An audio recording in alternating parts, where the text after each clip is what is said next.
Bon, je vous avoue, je suis mitigé.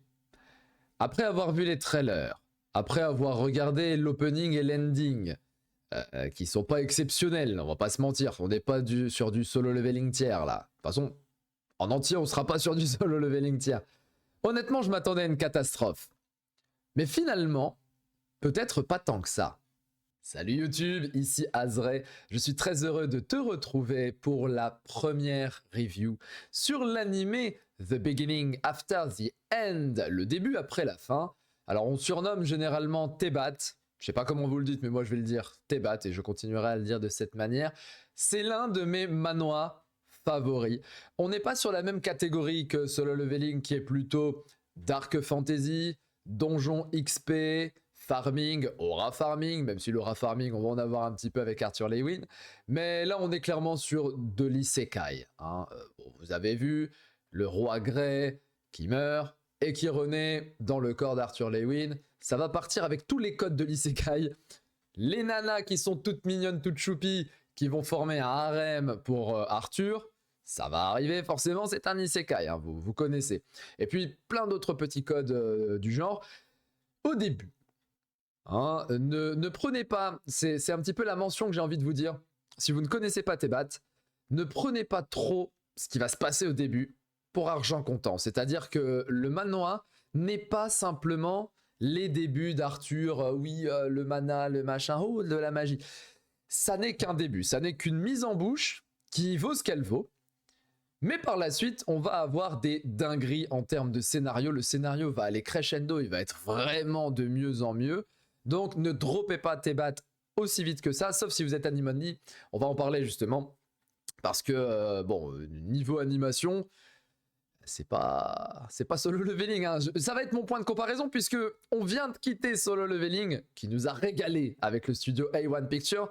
Et là, on a le studio A4, qui apparemment, ils ont peut-être moins de budget ou alors ils sont tout simplement moins bons, mais il y a des petits soucis. En tout cas, on est donc sur l'épisode 1, la renaissance d'un roi qui va adapter le tome numéro 1. Vous saviez que j'allais le sortir. Hein, si vous connaissez mes reviews, je sors toujours un tome, parce que je les ai, je profite. Hein, de chez K-Books Édition. Alors vous voyez, The Beginning After the End de chez K-Books, c'est magnifique. Ça adapte les chapitres 1 à 3, donc c'est très peu. Uniquement 3 chapitres, c'est vraiment pour lancer de manière chill, expliquer un petit peu l'univers. Je vais directement démarrer par les problèmes. Comme ça, on va balayer ce qui va nous ennuyer, je l'espère uniquement au début, mais il se peut que ce soit des problèmes que l'on va tracter avec nous jusqu'à la fin de cette série. Le découpage, l'animation, la mise en scène, c'est catastrophique. Ce truc-là est catastrophique. J'ai l'impression que toutes les scènes d'action sont éclatées au sol. On le voit quand Grey... je vous reparlerai des noms après. Mais quand le roi essaye de couper à une tentative d'assassinat pendant qu'il dort, vous avez cette impression de dès qu'il y a une action forte, vous avez une image qui repasse une deuxième fois, qui repasse une troisième fois, et ça fait un petit... Mais c'est nul, frère. On n'est pas sur un PowerPoint, en fait. On n'est pas sur Canva à tester les petites animations. On dirait que c'est moi, avec mon Filmora, là, qui teste une anime et je fais « Oh, elle est sympa, celle-là. Allez, je vais la mettre. » Avec tout mon amateurisme. Mais moi, je suis un amateur. Les mecs du studio sont censés être des professionnels. T'as pas le droit de me faire ça. Franchement, le coup de mettre 2 ou 3 fois cette image et de faire un petit giggling, enfin, une petite, un petit tremblement, c'est catastrophique. Ça essaie de donner l'impression de vitesse, ça essaie de donner l'impression de mouvement, mais c'est pathétique. Donc à part ça, en vrai, là, ça, voilà, je pense que c'est le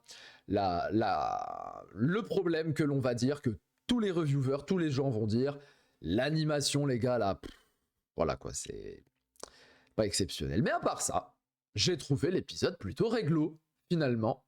J'aurais pas dit, en ayant vu que ces moments-là, j'aurais dit que l'épisode était catastrophique. Finalement, on n'a que ces petites phases, et ça ne dure que 2 minutes sur 20, hein, finalement.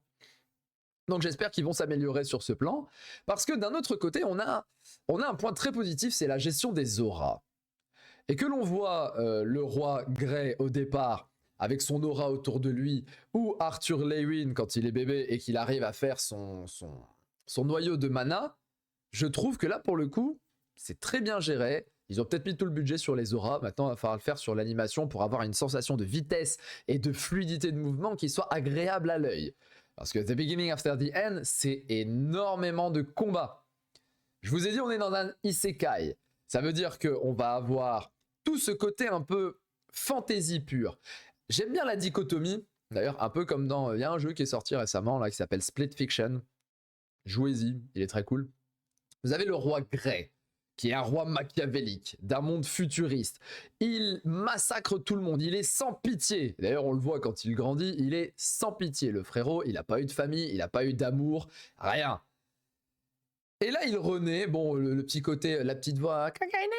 Bon, je me souviens même pas avoir vu ça dans le manoir, c'est peut-être un truc rajouté, mais bref. Il a une seconde chance, et là, il renaît dans un monde de fantasy pur et dur, avec du mana, des nains, des elfes, la sainte trinité classique, nains, elfes, humains, vous connaissez. Et là, il se dit, bon bah voilà, d'un côté, j'avais mon ki, de l'autre côté, j'ai mon mana, et au centre, eh ben, je vais maîtriser parfaitement les deux, puisqu'il était le roi des rois dans son ancienne vie. Vous comprenez bien qu'il va réussir à maîtriser à la perfection la gestion de la mana. D'ailleurs, il a à peine 2 ans et il arrive à former son noyau de mana. C'est d'ailleurs pour ça que ses parents chialent. Donc voilà, je trouve que ce côté-là est assez intéressant. Bon, c'est de l'isekai classique. Et d'ailleurs, certains vont dire, et certains l'ont dit, c'est énormément de similitudes avec Mushoku Tensei. Bon, je ne connais pas trop Mushoku Tensei, j'ai regardé un petit peu vite fait 2-3 tweets là-dessus, où je suis allé voir le Twitter et le Wikipédia. Effectivement, au début, c'est la même chose, c'est littéralement la même chose. Eh bien, sachez que c'est normal. L'auteur du manhwa, d'ailleurs, son nom est mis en haut, il s'appelle Turtle Me. Alors un peu moi tortue moi, enfin bon, bref, Turtle Me.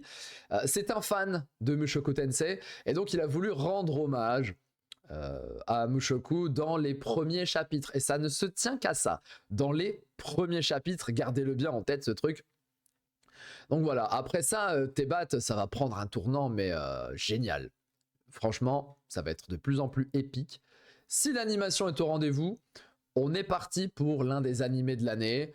Et peut-être, je parle toujours des 4 cavaliers de l'apocalypse du manoir. On a Solo Leveling qui, ça y est, s'est installé comme étant l'un des 4. J'espère que Tebat puisse s'installer. Ça démarre pas très bien, mais on sait jamais. J'ai toujours l'espoir. Voilà, on va partir avec l'espoir pour l'instant. Et vous avez remarqué, j'ai fait aucun cut depuis tout à l'heure, mais bref. On va partir avec l'espoir sur ce truc-là. Donc, je vous ai balancé les points négatifs. Les points positifs, c'est un petit peu l'histoire. Là, pour le coup, contrairement à ce que Solo Leveling pouvait vous proposer, et les gens ont raillé Solo Leveling en disant « Ouais, aura farming, combat, mais aucune histoire, il n'y a aucun lore, il n'y a pas de scénario. » Là, vous allez avoir du lore qui vous est un petit peu expliqué, et vous allez avoir un scénario, puisqu'il faut bien faire la distinction entre le lore, qui est le maillage de base, et le scénario, c'est comment le personnage évolue dans ce maillage de base, et quelles vont être ses péripéties, et comment il va réussir à sortir des différentes intrigues. Là, pour le coup, il y a les deux. Dans The Beginning After the End, il y a les deux, et c'est plutôt bien représenté au départ. Un énorme point positif, mais il est vraiment énorme par rapport au manhwa. Je ne vais pas faire la track des différences manhwa animés, ça me prend beaucoup de temps, et puis bon, au début, il n'y en a pas beaucoup. Mais il y a un point très positif, c'est que dans le manhwa, Arthur Lewin, donc Grey, le roi, qui renaît dans le corps du petit Arthur, il est vachement enfantin dans le manhwa. Il sait qu'il est beau gosse, donc il joue sur son aspect beau gosse. Par exemple, genre il dit ouais les filles vous allez tomber, bref c'est un bébé de 2 ans. Alors que dans le manoir on a gardé un petit peu le haut-parleur de pensée du roi. Et ça je trouve ça très cool avec la voix vachement grave. Ça fait bizarre au début, on se dit il a un bébé, puis ça fait oui, non, c'est particulier. Mais ça donne un côté vachement plus mature que le manoir.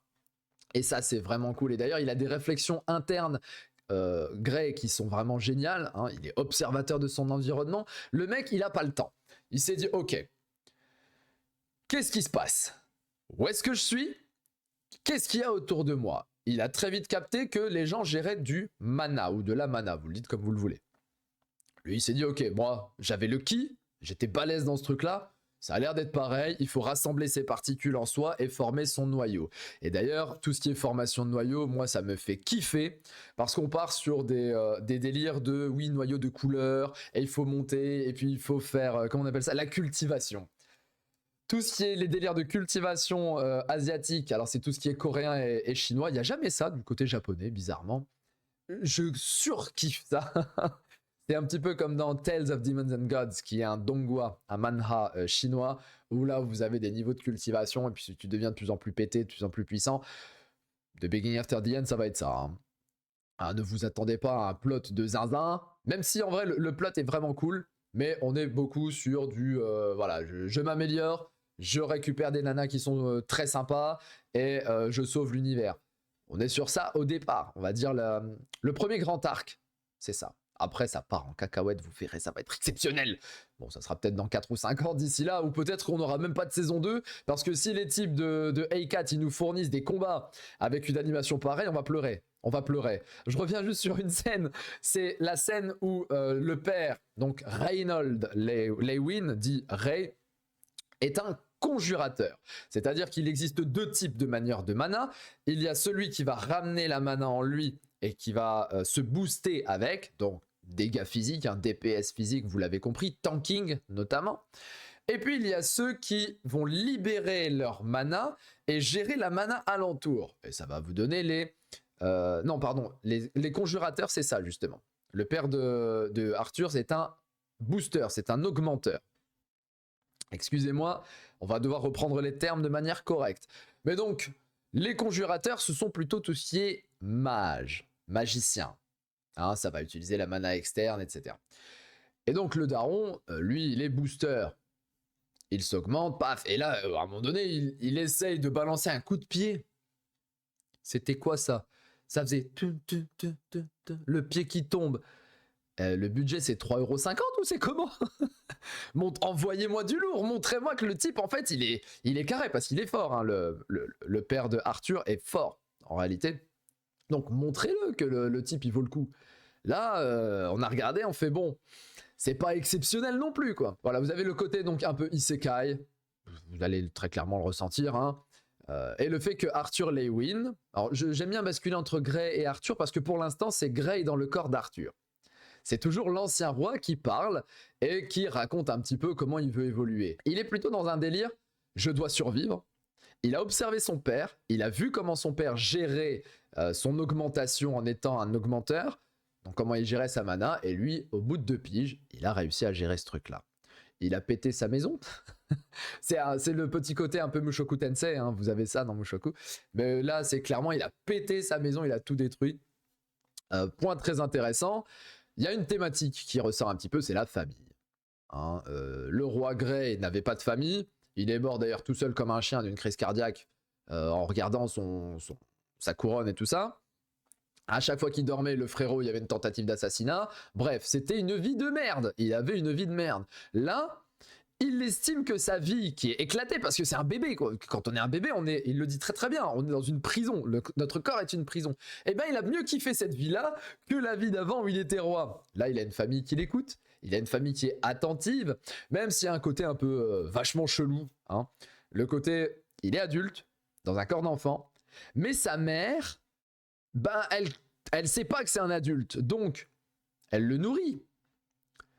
Vous savez comment une maman nourrit un enfant. Si c'est pas avec un biberon, vous savez. Elle lui change ses couches. Elle lui fait des bisous, des poutou, elle le colle sur elle. Mais le type, c'est un adulte hein, à l'intérieur de ça. C'est très chelou en fait ce côté-là. Donc bon, il faut absolument passer outre. De toute façon, Arthur va grandir assez vite. Mais le début, moi, il m'a désarçonné. Hein.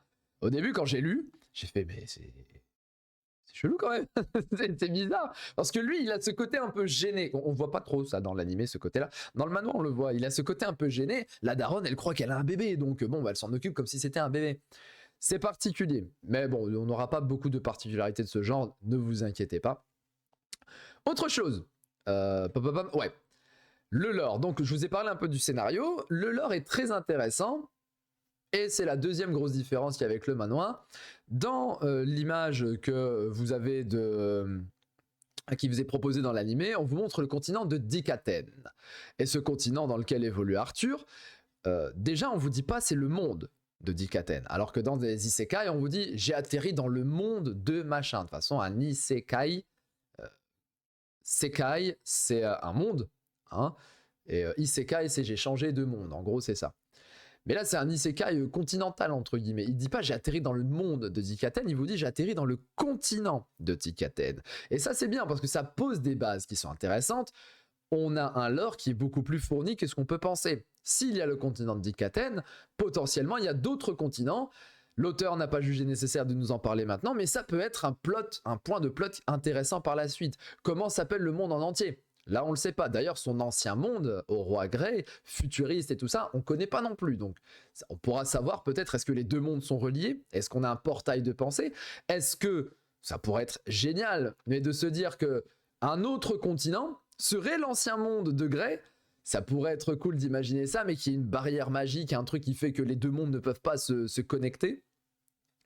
Donc, ça sous-entend ce truc-là. Et puis donc on a les royaumes de Darv, qui est le royaume des nains, le royaume de Sapin, qui est le royaume des humains, et le royaume de Eleanor, je sais plus, qui est le royaume des elfes. Dans le manoir, il y a une quatrième zone qui est la clairière des terres sauvages, quelque chose comme ça. Et ça c'est intéressant puisque finalement le continent est en 4 grandes zones. Dans l'anime, on ne vous en donne que 3. Bon, pourquoi, je ne sais pas, on va voir par la suite. Est-ce qu'on avance en termes de connaissances comme Arthur Lewin ? On ne nous donne que les connaissances que lui acquiert et par la suite on va avoir des connaissances supplémentaires. C'est juste que au même niveau, le bouquin vous dit qu'il y a aussi les clairières de l'Est. Bon, c'est du détail, hein, une fois de plus. Mais c'est du détail que je peux considérer comme intéressant. Donc voilà, globalement, le lore est bon. C'est bien installé, l'épisode suit son cours de manière plutôt tranquille. J'ai eu un moment donné où j'ai failli m'endormir, je ne le cache pas. Ça envoie pas du peps, ça n'envoie pas du très très lourd. C'est encore une fois, hein, j'aime faire cette comparaison, mais les deux n'ont rien à voir. Solo Leveling, épisode 1, tu débarquais dans le temple de Carthénon, tu débarquais dans le donjon, ça commençait à découper des têtes et tout ça, tu dis wow, il se passe quoi là ? Dès le départ. Là, bon, on te dit wow, il se passe quoi ? Je fais caca dans ma couche. Dinguerie. Non, c'est cool le fait que Grey se dise ok, j'ai une maîtrise de mon univers, je veux maîtriser l'univers dans lequel je débarque, mais je ne maîtrise même pas encore mon corps. Ça c'est assez drôle, petit côté un peu humoristique. Mais voilà, en dehors de ça, j'ai pas grand chose d'autre à dire. C'est un premier épisode d'une 20aine de minutes qui est plutôt sympa. J'ai très peur pour l'animation, on revient là-dessus, hein, très très peur pour l'animation. J'espère que tout ce qui est fluidité de mouvement et choc, en fait sensation de puissance, à part les auras qui sont très bien réussies, j'espère qu'on va arrêter d'avoir les trucs qui vibrent comme ça. Montrez-moi autre chose. A4, par pitié, montrez-moi autre chose. La note, j'arrive déjà à la conclusion, vous avez vu c'est très court, hein. Bon on est déjà à 20 minutes mais bon c'est très court quand même. La note, écoutez, je mettrai un 6 sur 10. Ça démarre pas super bien, mais c'est pas non plus catastrophique. Un 12 sur 20 peut mieux faire. Hein, c'est correct, assez bien. Mention assez bien. J'espère que ça va aller mieux parce que, encore une fois, hein, The Beginning After the End, c'est une histoire qui est vraiment top. Il y a beaucoup d'humour, ça se prend pas au sérieux à certains moments, ça se prend très au sérieux à d'autres moments. Et puis à un moment donné, vous allez avoir un flip au niveau de l'histoire. C'est l'attaque des titans après, ça va être des dingueries. Bon, il n'y a pas de titans, hein, mais tu pars d'un truc un peu, ouais, c'est mignon, le monde est sympa, j'ai plein de nanas et tout, c'est moi le plus puissant, à oh bordel. Donc, j'ai vraiment hâte que l'univers soit réellement construit et bien porté sur ce plan-là, parce que pour avoir une saison 2 ou une saison 3 où les grosses dingueries vont arriver, il faut que cette saison 1 réussisse. Et en termes de notes, la notation actuelle sur Crunchyroll est de 4,7 sur 10 au moment où je vous drop. Enfin, au moment où je tourne la vidéo. Quand j'ai regardé la vidéo, elle était à 4,9. Voilà, donc j'ai regardé l'épisode, on était à 4,9. J'ai tourné ma vidéo, on est à 4,7. Ça va descendre. Ça va automatiquement descendre. Des gens vont trash l'épisode parce qu'il y a énormément de fans de Tebat. J'en fais partie, mais je reste quand même un peu avec beaucoup d'espoir. Voilà, j'ai encore l'espoir de... Je vais me retrouver comme les fans de Dragon Ball qui se sont tapés Dragon Ball Super et qui se sont dit bon, c'est pas ouf, mais on a l'espoir d'eux à chaque fois. Et après, ils se sont tapés Daima, ils se sont dit bon, c'est de la merde, tout est foutu, mais on a peut-être l'espoir de avoir un autre truc après. J'en suis là. N'hésitez pas à me dire en commentaire ce que vous en pensez de ce premier épisode de The Beginning After the End. On se retrouvera toutes les semaines, sauf si j'ai des parce que j'ai des contraintes d'emploi du temps. N'hésitez pas à checker sur ma petite page sur YouTube, là, la page où on poste les commentaires, les discussions. Vous serez tenus au courant. Abonnez-vous, lâchez un like et votre commentaire habituel. C'était Azray, portez-vous bien. Ciao, ciao.